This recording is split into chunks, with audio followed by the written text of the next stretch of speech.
పవన్ కళ్యాణ్ ఏమన్నాడు? జనసేన పెట్టింది ప్రజల కొరకే, మీ కొరకే, న్యాయం కొరకే ఫైట్ చేస్తానన్నాడు. అవినీతి పరుడని మీకు చెప్పాను కదా.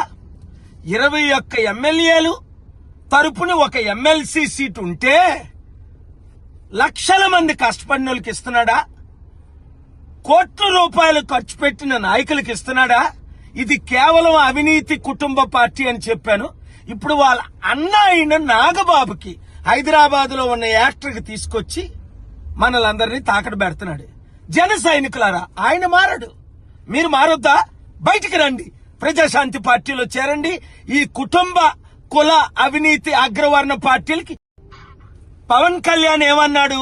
జనసేన పెట్టింది ప్రజల కొరకే, మీ కొరకే, న్యాయం కొరకే ఫైట్ చేస్తానన్నాడు. అవినీతి పరుడని మీకు చెప్పాను కదా. 21 ఎమ్మెల్యేలు తరపున ఒక ఎమ్మెల్సీ సీట్ ఉంటే లక్షల మంది కష్టపడిన వాళ్ళకి ఇస్తున్నాడా? కోట్ల రూపాయలు ఖర్చు పెట్టిన నాయకులకు ఇస్తున్నాడా? ఇది కేవలం అవినీతి కుటుంబ పార్టీ అని చెప్పాను. ఇప్పుడు వాళ్ళ అన్న అయిన నాగబాబుకి హైదరాబాద్ లో ఉన్న యాక్టర్కి తీసుకొచ్చి మనలందరినీ తాకడ పెడుతున్నాడు. జన సైనికులారా, ఆయన మారడు, మీరు మారొద్దా? బయటికి రండి, ప్రజాశాంతి పార్టీలో చేరండి. ఈ కుటుంబ కుల అవినీతి అగ్రవర్ణ పార్టీలకి గుడ్ బై చెప్దాం.